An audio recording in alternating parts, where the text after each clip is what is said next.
Morning folks, I'm Lloyd Purvis and this is Run4Adventure. You join me at 7 o'clock on a Sunday morning. We've come over to the beautiful town of St Ives. We are going to be doing another running video today. Our last running video on the channel when we ran on Dartmoor went down really well and people seem to really enjoy it. So it's going to be slightly different today, but let's make our way to the route and I'll tell you more about it.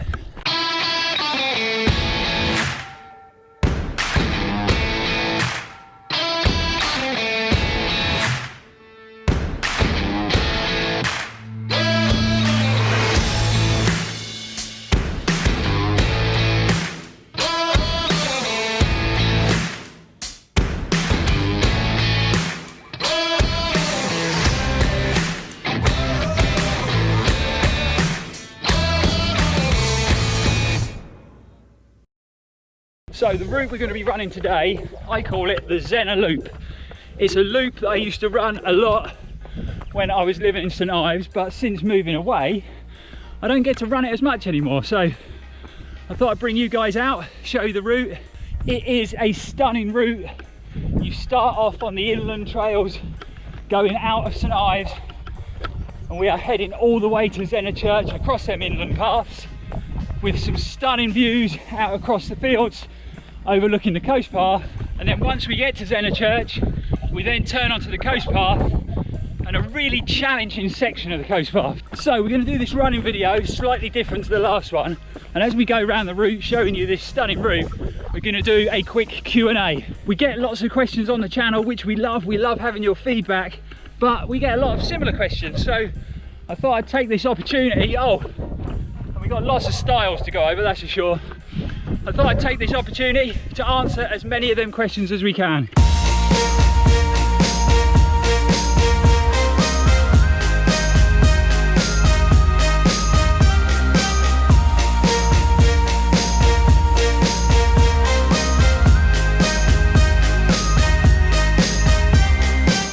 What I love about the route is it is a really varied route. So you start off with these sort of inland trails crossing fields.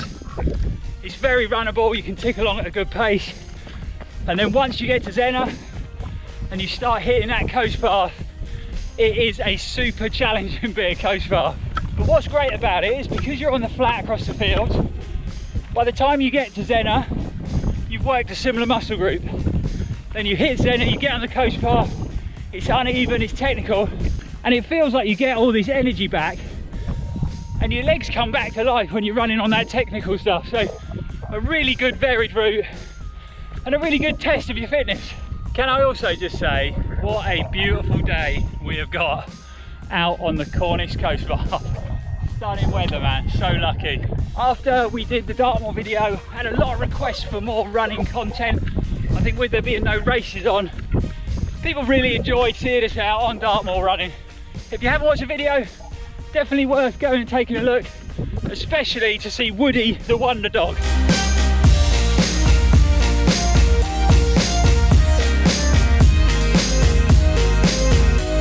It's a pretty well trodden path, so it's quite easy to follow, and it is signposted some of the way. There's a few tricky places, but you have to be careful.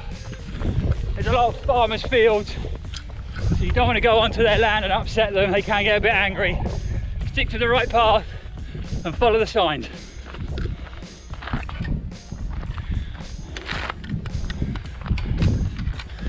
You've also got quite a lot of electric fences, so whenever you come to one, grab the handle, grab the plastic handle, not the electric fence, or else you might have a bit of shock.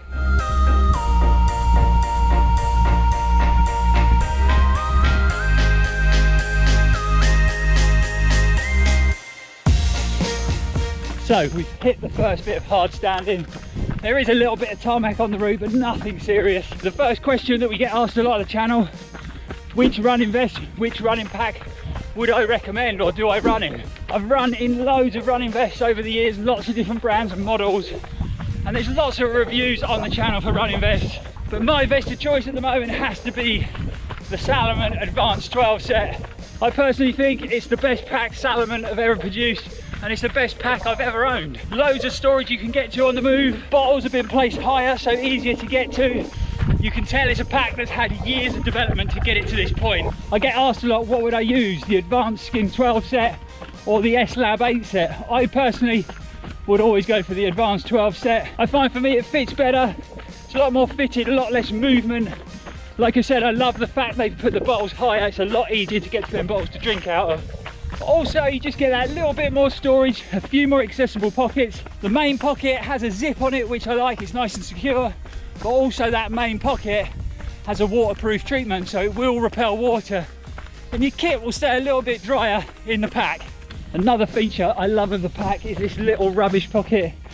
Seems silly, but that pocket is so handy. When you've had a gel, nice and easy to store it in that pocket. It's sealed so it doesn't seep out and cause a mess in your pack. When you get home, tip the rubbish out, just wash your pack. Awesome little feature. So yeah, my pack of choice is definitely the Salomon Advanced Skin 12 set. I personally struggle to see how they're going to make a running pack any better than this, so definitely my pack of choice. So the route itself starts in St Ives from the Garrick Hotel, and then like I said, you go across inland trails to get to Zennor Church. Things to be aware of: the stone stiles can be very, very slippy if it's wet, so you really have to tread carefully. And also, there can be a lot of cows on the route, so you've got to be careful when you come to the cattle or any wildlife.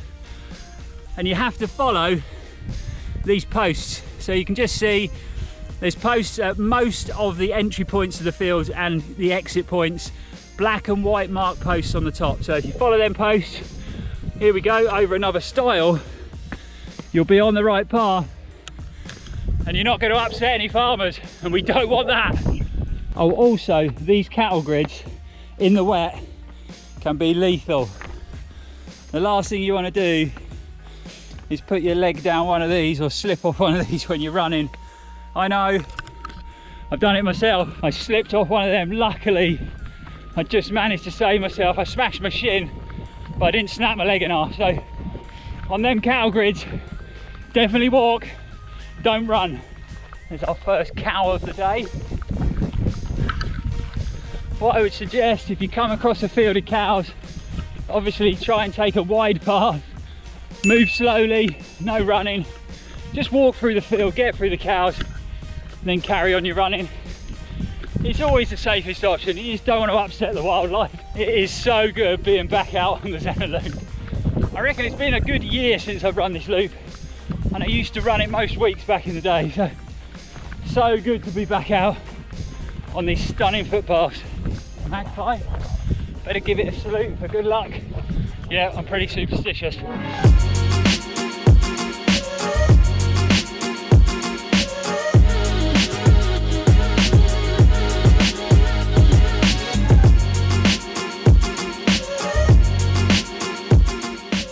Also, as well as the posts with white and black tops, you've got waymarker posts with a little yellow arrow on. So again, there's a few tricky points, but pretty simple to navigate to find your way to Zennor Church.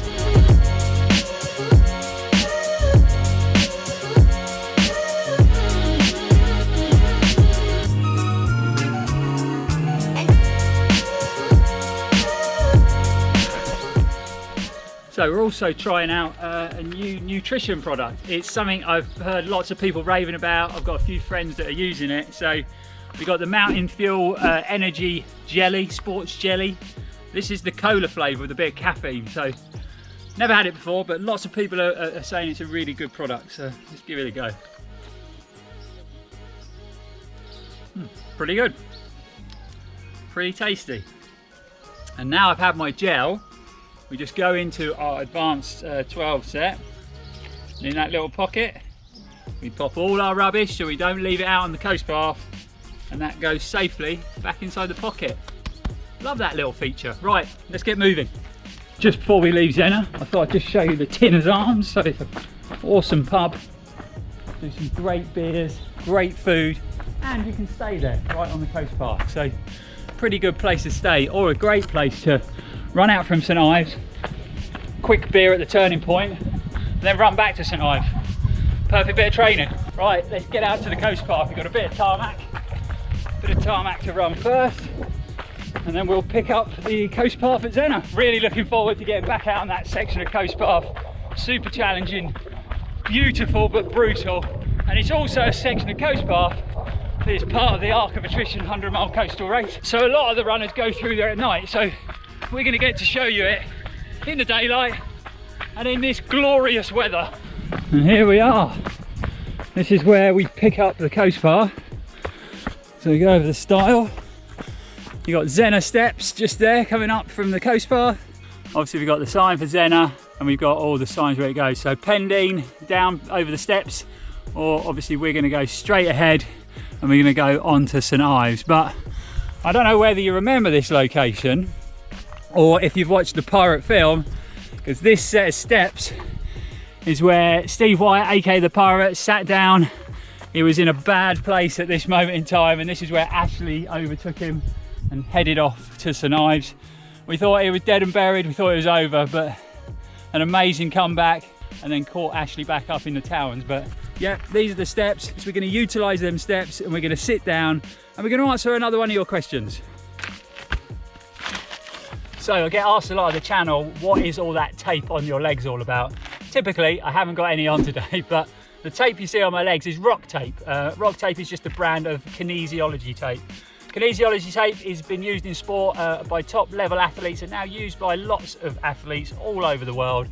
And it's designed to help as a prevention, or if you're having a little niggle, a little twinge, a bit of tape can help with that twinge and niggle and just ease it through and ease recovery, speed up recovery. So I use the tape a lot on my lower legs. I have a lot of lower leg issues. My circulation is pretty bad.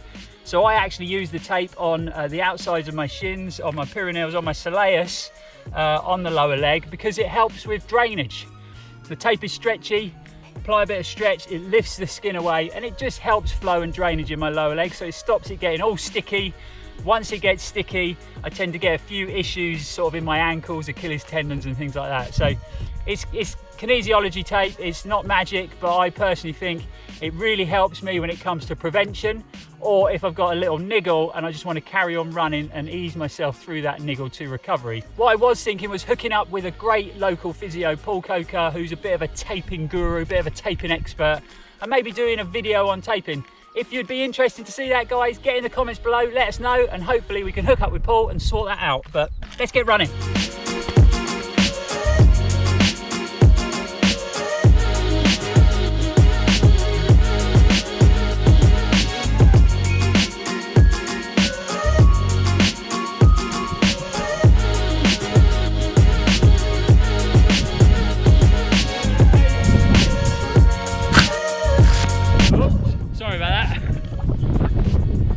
On the channel the other day, he had watched the nighttime recce of the Arc of Attrition, left a comment really positive about the video, but said any chance of seeing some of the route in the daylight, and if possible on a lovely summer's day, because we couldn't see a lot when it was dark, which I totally understand. So for you viewer, I can't remember your name, but how's this?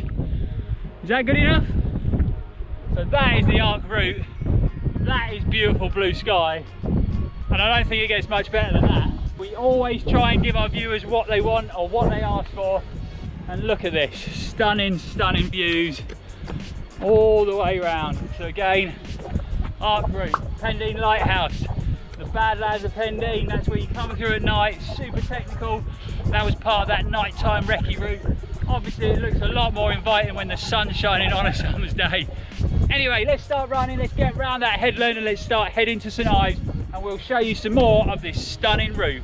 So obviously this is the challenging technical section, lots of technical rocky sections, we got lots of ups and downs, we got some big steps, we got some places where the trail is very close to the edge of the coast path and you have to be careful and safe, but we've also got all these glorious views to keep us inspired, to keep us energized. What a place. That's the first step's done.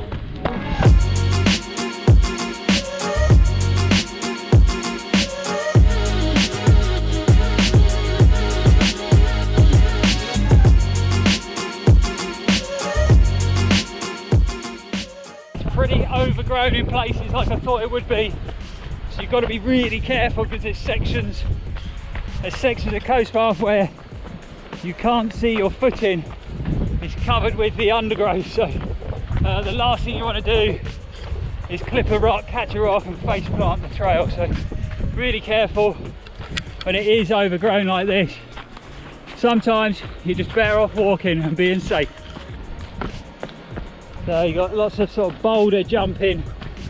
Again, it's still wet out here. We had a bit of rain last night, so it's amazing how it stays wet out here most of the year, to be fair.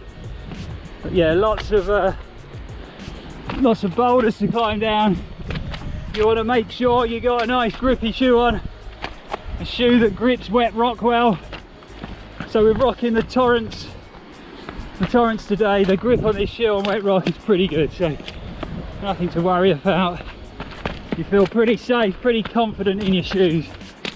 Some shoes really struggle out here in these conditions. As you can see, it's pretty challenging.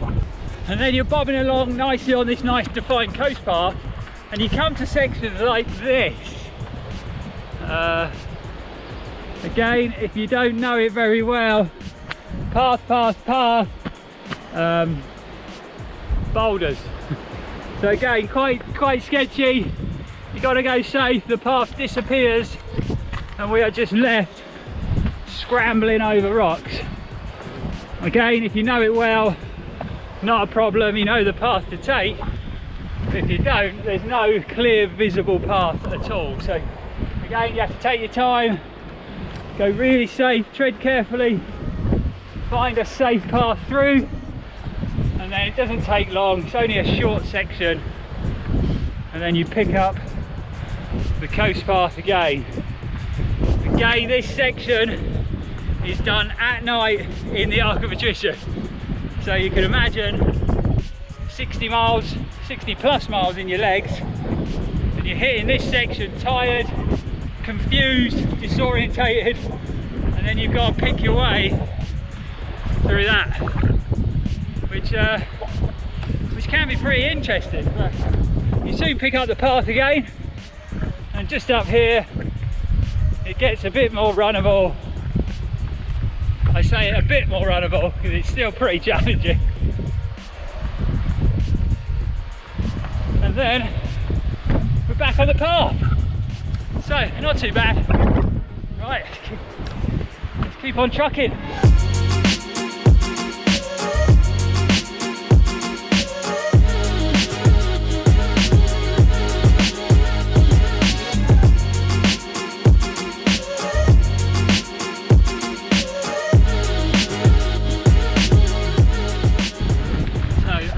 Sheltered here from the wind.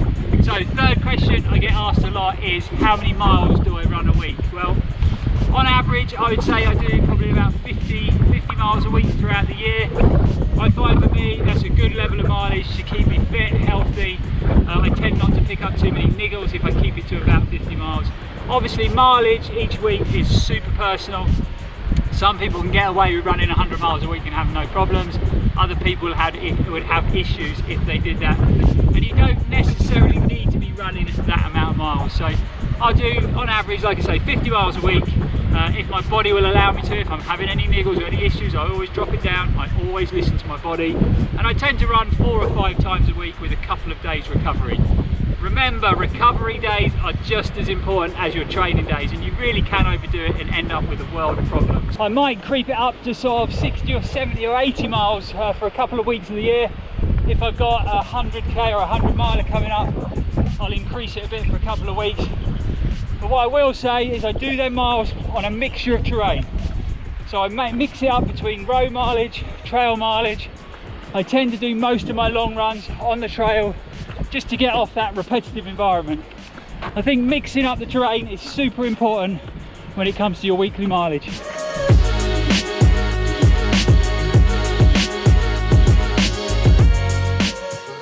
Right, we've just gone through Tregarthen. We're dropping down into the valley, and then we got a couple of the bigger climbs out on the route.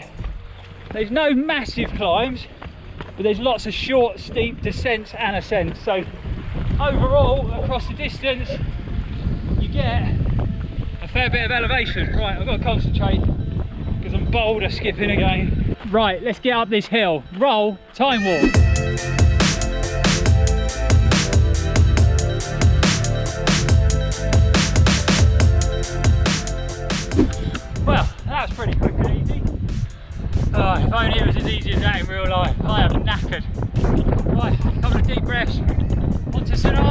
So on to question number 4. I'm going to walk because running on this coast path and talking to the camera is not a safe option.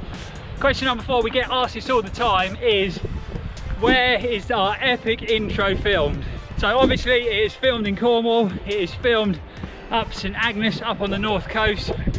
We were super lucky to hook up with friends of the channel, Christian and Harriet from No Limits Photography. Some of the best guys in the business. They're involved with Lakeland 100, Arc of Attrition, and lots of other mega big races in the UK. Amazing photographers, but they also make some great little films. And we went out for the afternoon with Christian, got some wicked footage with the drone with his cameras, and then he put that intro together for us. So yeah, No Limits Photography put the film together. It's filmed at St Agnes on the north coast of Cornwall. If you run a race or organise a race and you are after photographers or guys to make a film or promotional film, definitely check out No Limits Photography. They are the best in the business. Lovely people and brilliant at what they do. So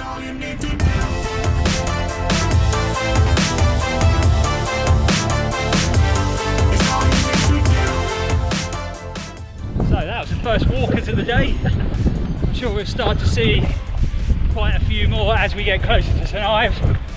But here we go, up another hill.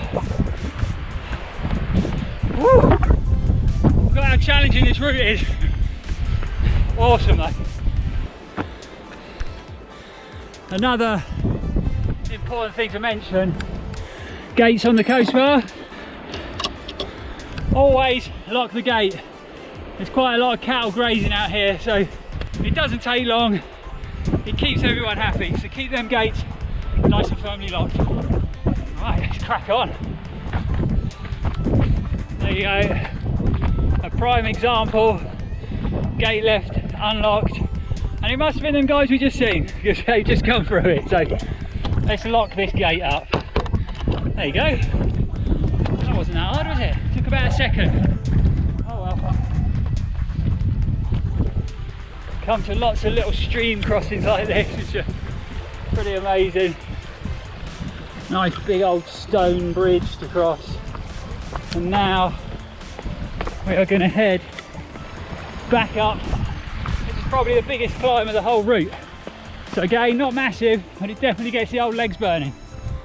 Let's see if that time warp works again.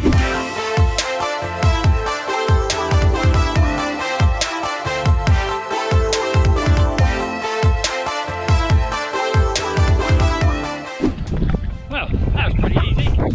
Loving that time warp feature. Piece of cake.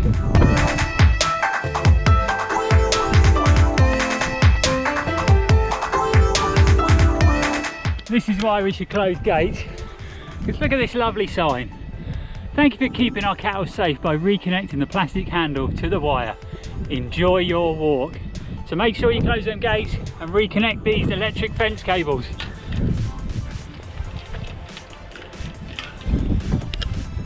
What a lovely farmer.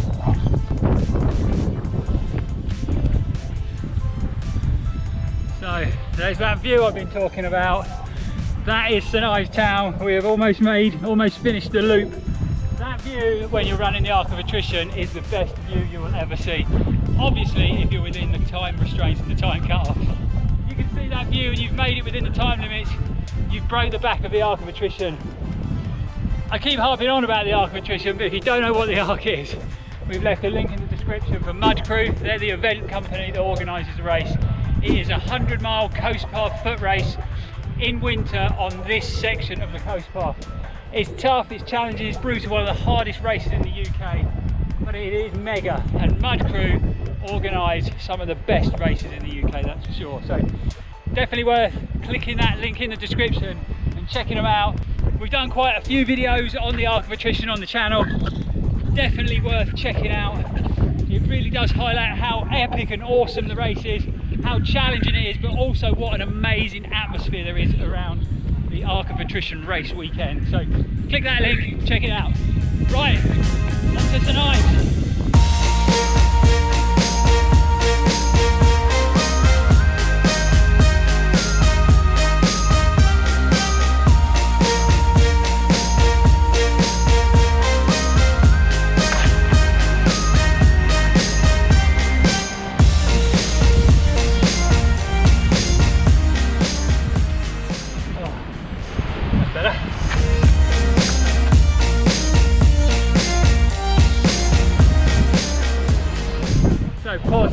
It's looking pretty spectacular already.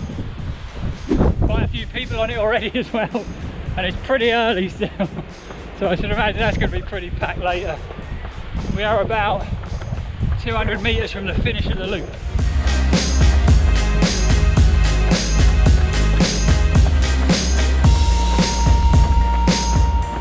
So that is Zener loop done. So that's the loop finished. We did about 10.5 miles. The worst thing is we've got to get back to the truck, and that is parked at the top of a very big hill. So let's get back to the adventure bus.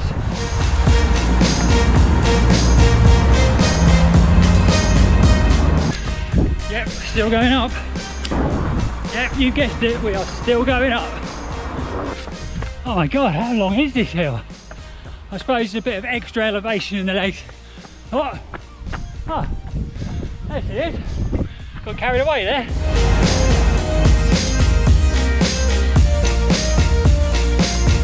While we're out here, we're going to do a bit of sticker bombing.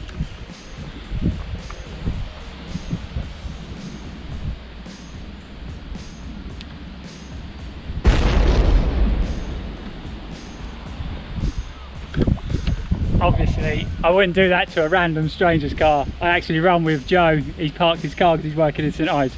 Let's see if he noticed that when he gets back.